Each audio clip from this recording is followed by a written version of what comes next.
Bismillahirrahmanirrahim. Assalamualaikum warahmatullahi wabarakatuh.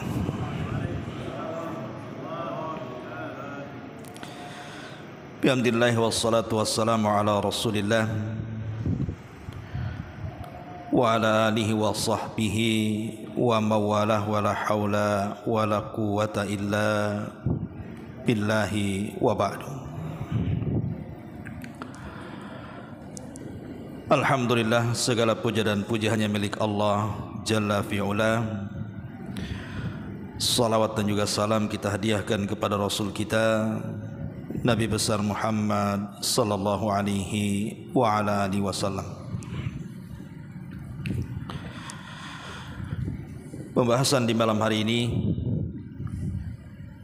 kita akan menjelaskan tentang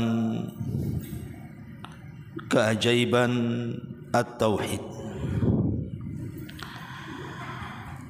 Ma'asyiral muslimin wal muslimat rahimakumullah.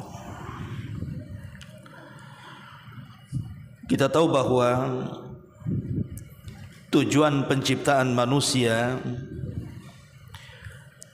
adalah untuk mentauhidkan Allah Subhanahu wa taala. Dan itu disebutkan dalam ayat yang sering kita hafal, wa ma khalaqtul jinna wal insa illa liya'budun. Tidaklah aku ciptakan jin dan manusia kecuali mereka diperintahkan untuk beribadah kepadaku. Artinya untuk mentauhidkan diriku.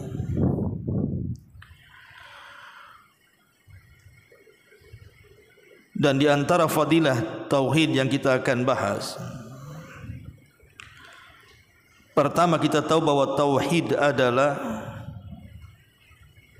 kewajiban pertama dan terakhir seorang manusia. Makanya seseorang dikatakan Islam setelah dia mengucapkan kalimat tauhid. Dan keselamatan manusia setelah kehidupan juga ditentukan dengan tauhid. Makanya Nabi SAW mengatakan, man kana akhiru kalamihi la ilaha illallah mukhlisan fi qalbihi dakhalal jannah. Siapa yang akhir ucapannya dia mampu mengucapkan kalimat tauhid la ilaha illallah dengan penuh keikhlasan dalam hatinya, maka jaminannya surga. Makanya Syekh Shalih Fauzan hafizahullah ta'ala mengatakan bahwa tauhid adalah awal kewajiban dan akhir kewajiban manusia. Ma'asyiral muslimin wal muslimat rahimakumullah. Kemudian tauhid juga adalah a'zamu asbabi syarhi sadri. Tauhid adalah sebesar-besarnya sebab yang bisa melapangkan dada manusia. Allah Subhanahu wa taala berfirman, "Faman yuridillahu an yahdiyahu yashrah sadrahu lil Islam." Barang siapa yang Allah kehendaki untuk mendapatkan hidayah yang bisa melapangkan dadanya, maka Allah Subhanahu wa taala akan memberikan hidayah ke dalam dadanya, hidayatul Islam. Para ulama tafsir mengatakan yang dimaksud Islam di sini artinya at-tauhid. Tauhidlah yang bisa melapangkan dada seseorang. Contoh sederhananya, kita tahu bahwa di antara contoh-contoh tauhid yang banyak disebutkan para ulama adalah at-tawakkul ilallah. Seseorang bertawakal kepada Allah Subhanahu wa taala. Dan tawakal adalah i'timadul qalbi 'ala Allah azza wa jalla, menyandarkan hati hanya kepada Allah Subhanahu wa taala. Orang yang hatinya penuh dengan tauhid ataupun tawakal hanya kepada Allah Subhanahu wa taala, di mana semua hatinya tergantung kepada Allah Subhanahu wa taala, maka dalam kehidupannya dia tidak akan merasakan takut. Dia tidak akan sedih, dia tidak akan stres, bingung, dan akan senantiasa lapang dadanya, karena dia bergantung kepada Zat yang maha kuat, maha kaya, dan maha segala-galanya. Makanya tauhid itulah yang bisa menenangkan dada manusia. Kemudian juga yang ketiga, tauhid juga adalah masdarun lil amni wal ihtida. Tauhid adalah sumber keamanan dan sumber hidayah. Dalam surah Al-An'am ayat 82 Allah Subhanahu wa taala mengatakan, alladzina amanu wa lam yalbisu imanahum bidzulmin ulaika lahumul amnu wa hum muhtadun. Orang-orang yang beriman, maksudnya orang-orang yang bertauhid, dan tidak mencampur adukan tauhid mereka atau iman mereka dengan kezaliman, maka mereka akan mendapatkan keamanan dan mereka akan senantiasa diberikan hidayah. Para sahabat ketika turun surah Al-An'am 82 ini sempat kebingungan, sehingga mereka datang kepada Nabi SAW dan mengatakan, ya Rasulullah, ayyuna lam yadlim nafsa, siapa di antara kita yang tidak pernah menzalimi diri-diri kita? Semua kita melakukan kezaliman kepada diri sendiri. Kalau memang syarat mendapatkan keamanan dunia dan hidayah masuk surga itu harus tidak mencampur adukan keimanan dengan kezaliman, siapa yang tidak berbuat zalim? Semua kita berbuat zalim. Maka sahabat pun kemudian mendapatkan pencerahan oleh Rasul dan mengatakan, bukan seperti yang kalian pikirkan. Yang dimaksud zalim di sini artinya kesyirikan. Sebagaimana perkataan Luqmanul Hakim, inna syirka la zulmun azim, sesungguhnya syirik itu adalah kezaliman yang sangat besar. Jadi syirik di sini zalim di sini artinya kesyirikan. Jadi orang-orang yang bertauhid dan tidak mencampur adukan tauhidnya dengan kesyirikan, maka mereka akan mendapatkan keamanan. Aman di sini maksudnya secara mutlak. Kalau tauhidnya sempurna, maksudnya di dunia dia aman, di kuburan dia aman, di padang mahsyar dia aman, sampai dia mendapatkan keamanan masuk ke dalam surga. Tapi kalau tauhidnya kurang, ya tentu keamanannya juga tidak mutlak. Atau kita balik dengan mutlakul amni, bukan al-amnul mutlak. Boleh jadi dia mendapatkan keamanan, tetapi setelah menjalankan pembersihan dosa-dosa, dimasukkan ke dalam neraka, baru kemudian dimasukkan ke dalam surga. Tapi yang dimaksud ayat ini adalah orang-orang yang menyempurnakan tauhidnya, betul-betul sempurna dan tidak ada cacat dengan kesyirikan. Kemudian yang keempat, tauhid adalah yuharrirul abdu min rikil makhlukin. Jadi tauhid itu bisa membebaskan seorang hamba dari perbudakan makhluk. Orang-orang yang tidak memiliki tauhid, maka dia bisa menyembah segalanya. Dia bisa menyembah berhala, dia bisa menyembah batu, menyembah pohon, bahkan bisa juga menyembah uang. Sebagaimana Nabi SAW mengatakan, ta'isa abdu dinar wa ta'isa abdu dirham, celaka hamba-hamba dinar dan dirham. Bahkan bisa juga menyembah wanita, menyembah laki-laki, menyembah pekerjaan, dan begitu seterusnya. Tapi orang yang mentauhidkan Allah Subhanahu wa ta'ala, maka mereka tidak mungkin menjadikan dunia ini sebagai sesembahannya. karena dia hanya menggantungkan diri kepada Allah Subhanahu wa taala. Dialah As-Samad, tempat bergantung semua makhluk. Kemudian juga di antara faedah tauhid, tauhid ini yu'inu ala sabri ala al-adha'il khalqi, bisa menolong supaya seseorang bisa sabar ketika menghadapi ujian dari manusia. Manusia ketika hidup tidak mungkin selamat dari 3 perkara. Pertama, tidak mungkin selamat dari kematian. Yang kedua, tidak mungkin selamat dari ujian.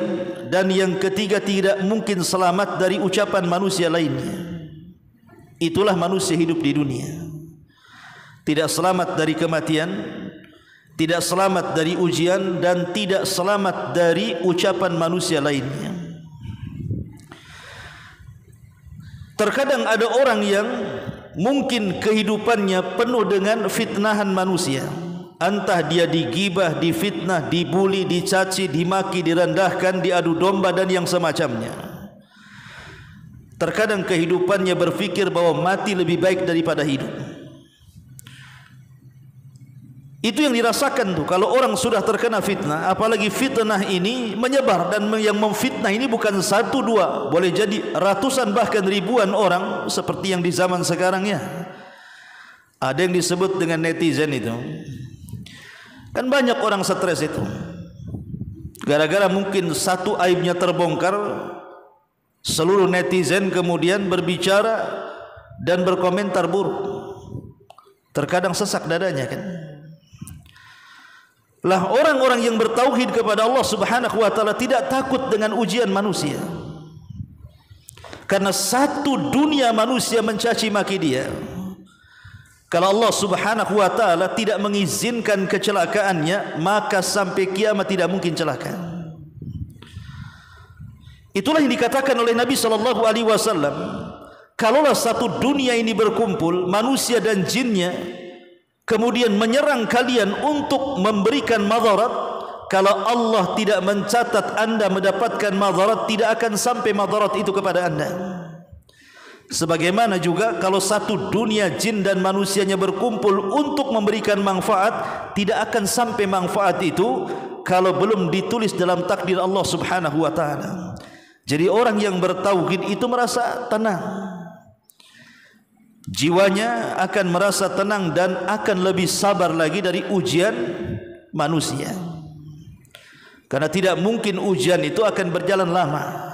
Bukankah Allah yang mengatakan wa tilkal ayyam nudawiluha bainan nas? Hari-hari itu kan berputar. Tidak mungkin manusia bicara terus. Tidak mungkin manusia memfitnah terus. Ada waktunya dia capek juga bicara. Karena ketika Allah menciptakan manusia bisa bicara itu, bukan berarti tujuannya hanya untuk membicarakan kita sejak lahir sampai mati, tidak. Ya mungkin terkadang membicarakan kita karena hasutan, atau karena dendam, atau karena iri. Satu saat pun boleh jadi dia akan berhenti dan tidak akan bicara lagi. Ma'asyiral muslimin yang dimuliakan Allah Subhanahu wa taala. Kemudian at-tauhid yukhaffif al-makari wa yuhawwin al-alam. Di antara faedah tauhid juga adalah bisa meringankan al-makari, sesuatu yang kita tidak suka, dan bisa meringankan penyakit. Disebutkan oleh Al-Allamah Abdurrahman ibn Nasir As-Sa'di rahimahullahu taala ketika menyebutkan fadilah tauhid, dia mengatakan annahu yukhaffif ataupun yukhaffafu 'alal abdil makari wa yuhawwanu 'alaihi al-alam. Sesungguhnya tauhid itu bisa meringankan terhadap seorang hamba dari hal-hal yang tidak disukai dia, atau meringankan dari hal-hal yang boleh jadi menyakiti dia. Contoh sederhananya, kalau seandainya seorang itu diberikan penyakit oleh Allah Subhanahu wa taala, boleh jadi penyakit ini bukan sehari 2 hari, boleh jadi bulanan atau tahunan. Terkadang kalau tidak ada tauhid dalam hatinya, ikhwan, setan itu lebih dekat kepada dia dibandingkan malaikat. Apalagi kondisinya sakit parah yang mendekati kematiannya, itu setan tidak ridha kalau dia mati husnul khatimah. Maka biasanya orang-orang yang tidak bertauhid akan mudah terkena waswas syaitan. Kemudian setan akan berikan waswas untuk diletakkan keputusasaan dalam hatinya. Kemudian terpikir bahwa lebih baik mati dibandingkan hidup. Boleh jadi dia memandang orang-orang di sekitarnya, orang-orang yang tercintanya dari keluarga dan kerabatnya yang sudah lama kemudian menjaga dan merawatnya. Dia merasa bersalah. Gara-gara sakit dia mereka repot dengan kita. Akhirnya setan datang, lebih baik mengakhiri dirinya dibandingkan harus terus bersabar di atas penyakitnya. Dan itu banyak. Betapa banyak orang-orang yang sakit parah kemudian putus asa. Saking putus asanya sehingga mereka kemudian mencari pengobatan pun ala kadarnya. Kalau memang ada berita di sana ada dukun yang bisa mengobatinya, pasti dia akan datang kepada dukun itu, walaupun dukun itu penipu. Atau kalau seandainya ada tangkal dan jimat yang bisa meredakan penyakitnya, pasti dia akan membelinya. Itu kalau orang kurang tauhid itu. Maka dia akan menghalalkan segala cara yang penting sembuh, karena dia tidak tahan dengan penyakitnya. Tapi orang-orang yang mentauhidkan Allah subhanahu wa ta'ala, boleh jadi penyakit itu bisa menyadarkannya. Betapa banyak orang-orang yang dulunya jahat kemudian terkena penyakit, akhirnya sadar dan bertobat, kemudian lebih dekat kepada Allah subhanahu wa ta'ala. Yang dulunya tidak salat, akhirnya rajin salat walaupun dalam pembaringannya. Yang dulunya tidak pernah berzikir, akhirnya sibuk lisannya untuk membasahi dengan zikrullah azza wa jalla.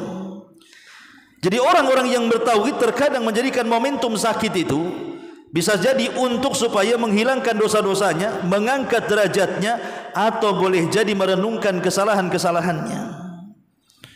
Jadi intinya bahwa tauhid itu minimalnya bisa mengurangi tensi stres ketika seseorang kena musibah. Kemudian juga di antara fungsi tauhid adalah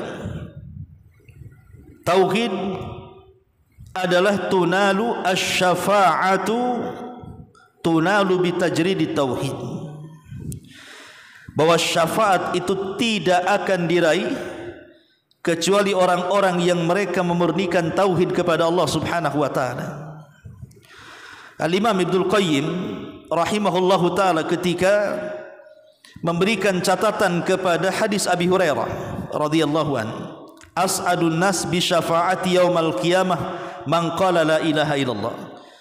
Manusia yang paling bahagia dengan syafaatku pada hari kiamat adalah orang yang mengucapkan kalimat la ilaha illallah. Kata beliau, sirrun min asrarit tauhidi wa huwa anna syafa'ata innama tunalu bitajridit tauhid. Kata Imam Ibnu Qayyim rahimahullahu taala, di sini ada rahasia dari rahasia-rahasia tauhid yang belum terungkap, yaitu bahwa syafaat itu tidak mungkin diraih kecuali orang-orang yang memurnikan tauhid. Makanya kita kenal hadis yang panjang sekali tentang hadis syafaatul uzma. Ketika manusia datang kepada Nabi Adam alaihi salatu wassalam dan mengatakan, ya Adam anta abul bashar, wahai Adam engkau bapak manusia, isfa' lana ila rabbik ala tara ila ma nahnu fihi. Wahai Adam, engkau adalah bapak manusia, tidakkah kau minta syafaat kepada Rabbmu, dan tidaklah kau melihat kami bagaimana kondisi kami. Kami kesulitan, matahari didekatkan, keringat bercucuran, dan tidak jelas keputusan. Mintalah syafaat kepada Rabb untuk kami. Tapi Adam alaihi salatu wassalam hanya mengatakan, nafsi nafsi, urus diri kalian, urus diri kalian. Tapi Adam mengisyaratkan, datanglah kalian kepada Nabi Nuh alaihi salatu wassalam. Tapi Nuh juga jawabannya sama, hanya mengisyaratkan kepada Ibrahim, datanglah kepada Ibrahim. Jawaban Ibrahim pun sama dan mengatakan, nafsi nafsi, urus diri kalian sendiri. Tapi cobalah datang kepada Nabi Musa.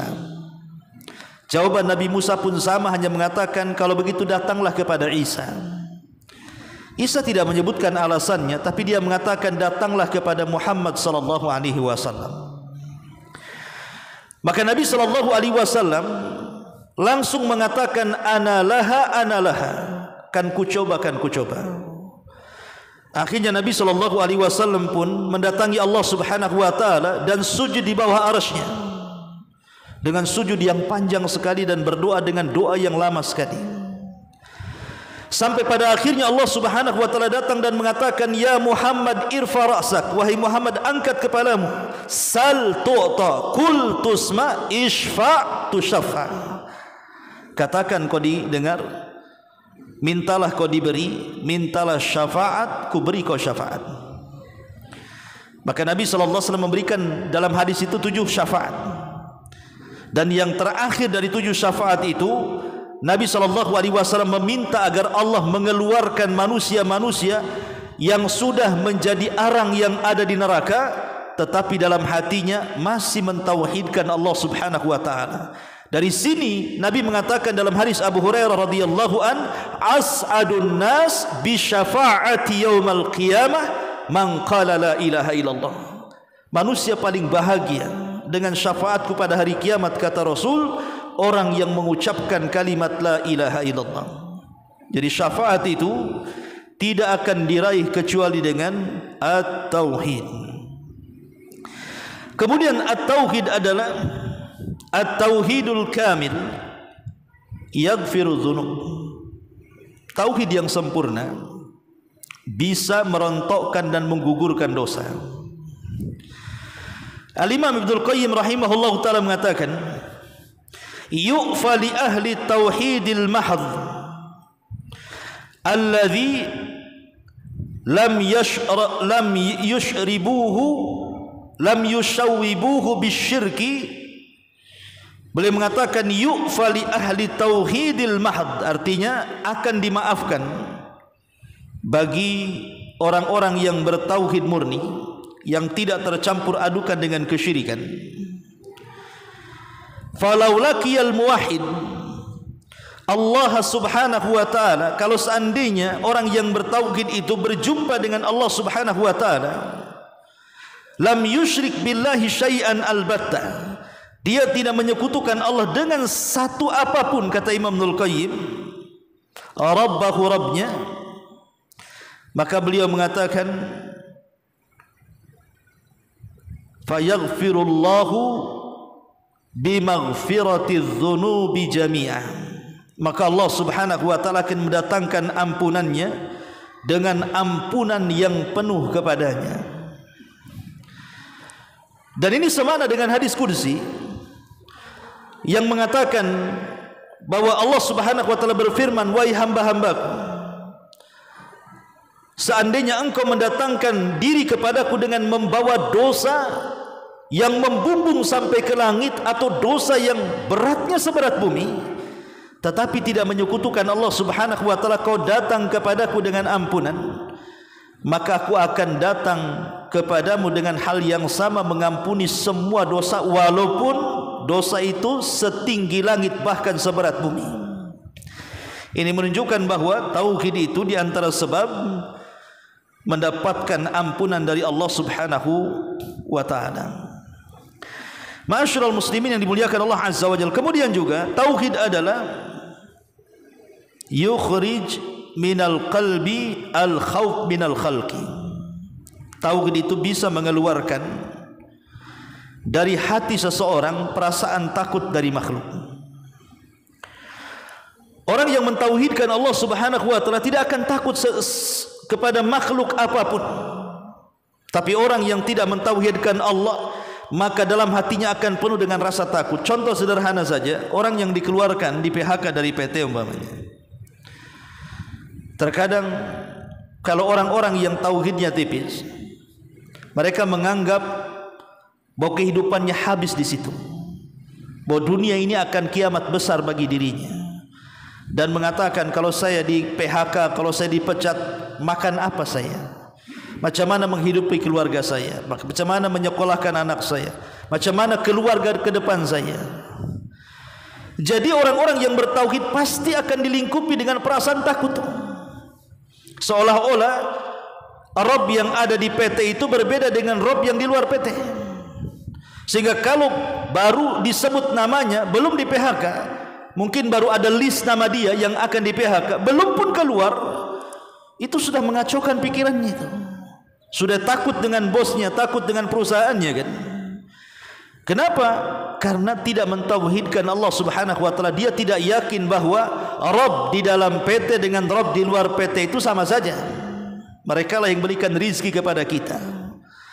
Bahkan terkadang ada orang-orang yang di PHK itu memang di balik itu adalah sutradaranya Allah Subhanahu wa taala. Sengaja mungkin dia dikeluarkan dari perusahaan, rupanya Allah sudah menyediakan rizki yang jauh lebih besar dibandingkan ketika dia bekerja di situ. Dan itu banyak sekali. Apalagi kalau seandainya dia keluar dari perusahaan itu karena perusahaan itu boleh jadi mungkin banyak kecurangan, kebatilan, kezaliman, riba dan yang semacamnya.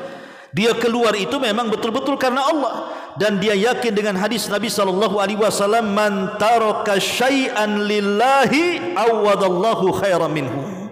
Siapapun yang meninggalkan sesuatu karena Allah, pasti Allah akan ganti sesuatu itu dengan yang jauh lebih baik lagi. Itulah orang yang bertauhid, mereka tidak akan dipenuhi dengan perasaan takut dalam hatinya. Kemudian juga at-tauhid yu'inu ala fi'li ta'ati wa tarkil munkarati. Bahwa tauhid ini bisa menolong orang untuk mudah melakukan ketaatan dan mencegah kemungkaran. Dan itu sudah dijelaskan oleh Al-Allamah As-Sa'di rahimahullahu taala ketika beliau menyebutkan tentang fadilah tauhid. Beliau mengatakan annahu yusahhal 'alal abdi fi'lul khairat. Bahwa tauhid ini bisa memudahkan kepada hamba melakukan kebaikan-kebaikan, wa tarkul munkarat, dan meninggalkan keburukan-keburukan. Karena dengan sendirinya orang yang kuat tauhidnya pasti dalam kehidupannya akan merasa diawasi. Muraqabah bahasa kitanya. Merasa diawasi oleh Allah Subhanahu wa taala. Orang yang merasa diawasi, maka dia akan kuat dalam keimanannya kepada Allah Subhanahu wa taala, sehingga dalam kehidupannya dia akan hati-hati dalam melangkah. Contoh sederhananya, tauhid itu dalam keyakinan kita ahli sunnah ada 3. Ada yang disebut dengan tauhidur rububiyah. Tauhidur rububiyah bicara tentang perbuatan Allah. Allah menciptakan, Allah yang menghidupkan, Allah yang memusnahkan, Allah yang memberikan rizki, Allah yang memberikan nikmat. Itu disebut tauhidur rububiyah, bicara soal perbuatan Allah. Yang kedua ada namanya tauhidul uluhiyah. Itu bicara tentang perbuatan kita. Salat, zakat, puasa, haji, baca Quran, zikir, itu kan perbuatan kita. Maka ketika solat kita hanya ditujukan kepada Allah, baca Quran kita untuk Allah, puasa kita untuk Allah, kurban kita untuk Allah, zikir kita untuk Allah, berarti kita sedang mentauhidkan uluhiyah. Itu disebut uluhiyah, bicara tentang perbuatan kita kepada Allah. Lah di sana ada tauhid yang disebut dengan al-asma wa sifat. Tauhid yang berkenaan dengan nama-nama Allah dan sifat-sifatnya. Saya contohkan saja. Di antara nama Allah Subhanahu wa taala adalah As-Sami Al-Basir. Allah itu zat yang maha mendengar dan zat yang maha melihat. Ikhwan fillah azani Allah wa iyyakum. Semua kita yakin, bahkan semua orang Islam yakin, satu dunia ini, bahwa Allah Subhanahu wa taala maha melihat. Tidak ada satupun muslim yang mengatakan Allah buta. Tapi masalahnya, tidak semua orang yakin ketika meyakini Allah Subhanahu wa taala maha melihat,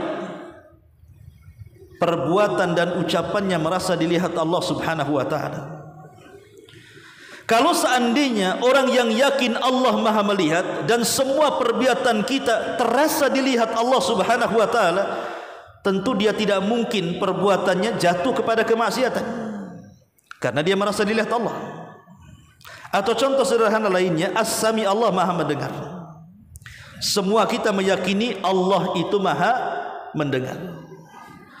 Tapi tidak semua yang meyakini Allah maha mendengar ucapannya merasa didengar Allah. Kalau semua orang yang yakin bahwa Allah itu maha mendengar, kemudian semua ucapan yang diucapkannya merasa bahwa didengar Allah Subhanahu wa taala, tidak mungkin dia mengucapkan kecuali yang baik. Kenapa? Kalau dia mengeluarkan kata-kata yang kotor, Allah dengar. Itu baru dua nama Allah, As-Sami Al-Basir. Kalau diterapkan ini, dua nama Allah saja, maka manusia itu akan terlahir menjadi manusia yang baik, manusia yang jujur, yang disiplin, yang bertanggung jawab, dan terlahir menjadi manusia yang saleh dan salehah. Dipastikan itu baru dua nama saja kalau diresapi. Masalahnya ketika kita beriman kepada nama-nama Allah hanya sebatas wujudnya, tapi tidak sampai ke maha besar Allah Subhanahu wa taala. Ini yang terjadi kalau kita betul-betul mempelajari tauhid, maka tauhid itu bisa membangkitkan ketaatan kita kepada Allah dan bisa mencegah kemungkaran kita kepada Allah Subhanahu wa taala. Kemudian juga tauhid ini adalah at-tatsbit wal istiqamatu indal mauti. Tauhid ini yang menjadikan seseorang itu punya ketetapan dan istiqamah saat kematiannya. Allah Subhanahu wa taala mengatakan, "Yutsabbitullahu alladzina amanu bil qauli tsabit fil hayatid dunya wal akhirah." Allah Subhanahu wa taala akan memberikan kemantapan jawaban kepada orang-orang yang beriman saat ditanya oleh dua malaikat Munkar dan Nakir, "Man rabbuk?" Siapa Rabbmu? Pasti dia akan mengatakan, "Rabbi Allah." Rabbku adalah Allah. Lah orang yang bisa menjawab pertanyaan dua malaikat Munkar dan Nakir saat seseorang setelah ajal dan kematiannya, maka tauhidlah yang akan menuntun jawaban setiap pertanyaan yang ditanyakan Munkar dan Nakir. Dia akan mantap menjawab dan mengatakan, Rabbi Allah. Kemudian Islam agamaku, kemudian Muhammad nabiku. Itu dipastikan karena Nabi SAW yang mengatakan seperti itu.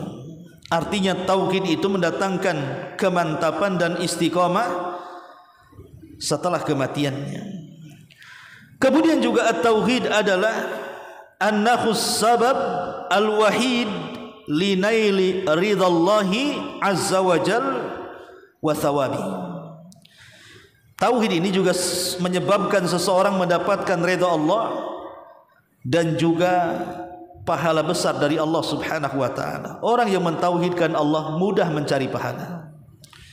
Terkadang amalan-amalan kecil bisa menjadi besar karena tauhid. Contoh sederhana kisah di zaman Nabi. Ada sebuah perkampungan. Di dalam perkampungan itu ada berhala yang harus disembah. Semua orang yang safar melalui kampung itu tidak boleh lewat kecuali harus menyembah berhala itu. Kalau tidak, cari jalan lain. Kalau tetap maksa, maka dibunuh.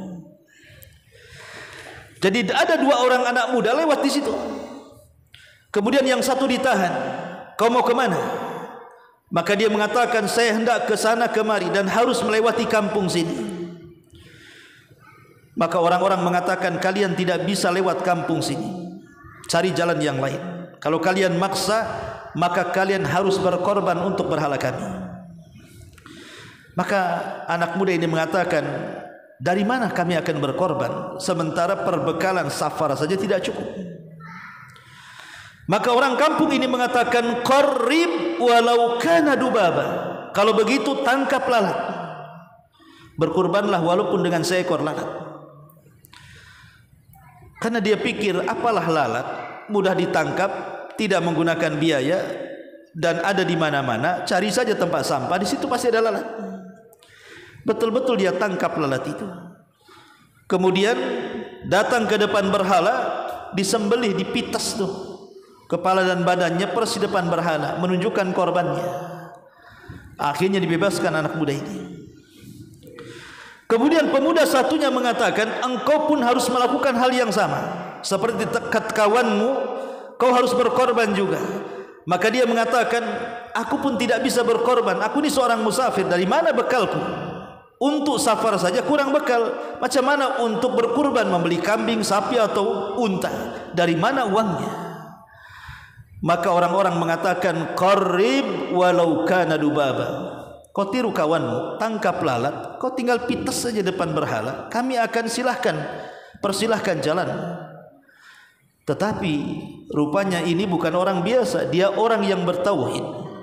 Dia mengatakan, wahai fulan, walaupun seekor lalat, kalau ku persembahkan demi berhalamu, maka aku tidak akan sudi melakukan. Biarkan aku jalan. Tetapi akhirnya karena dia tetap nekat jalan, karena tidak ada jalan lain kecuali lewat situ, maka dia pun dibunuh dan mati. Lah orang yang pertama tadi juga akhirnya meninggal dunia juga. Kemudian setelah kedua-duanya meninggal dunia, Allah panggil keduanya. Yang berkorban demi berhala dimasukkan ke dalam neraka, yang tidak berkorban kepada berhala walaupun seekor lalat dimasukkan ke dalam surga. Lihat bagaimana gara-gara seekor lalat orang bisa masuk neraka, gara-gara seekor lalat orang bisa masuk surga. Apalah lalat? Lalat itu barang tidak berharga, tidak dijual, tinggal tangkap saja. Tapi karena yang satu menghadapi lalat dengan tauhid, yang satu menghadapi lalat dengan kesyirikan, maka berbeda jalan di sini. Yang satu masuk neraka karena kesyirikannya, yang satu masuk surga karena tauhidnya. Begitulah tauhid, ikhwatu fiddin, muliakan Allah Subhanahu wa taala. Bisa mendapatkan redha Allah Subhanahu wa taala dan pahalanya. Ya, tentunya juga masih banyak fadilah-fadilah tauhid yang tidak mungkin saya jelaskan karena waktu juga. Biasa kajian di sini ya paling lama 30 menit, selebihnya ngobrol gitu ya. Atau makan-makan, kalau makan. Kalau tidak makan ya pulang saja. Subhanakallah bihamdika, asyhadu an la ilaha illa anta, astaghfiruka wa atubu ilaik. Allahu taala alam. Assalamualaikum warahmatullahi wabarakatuh.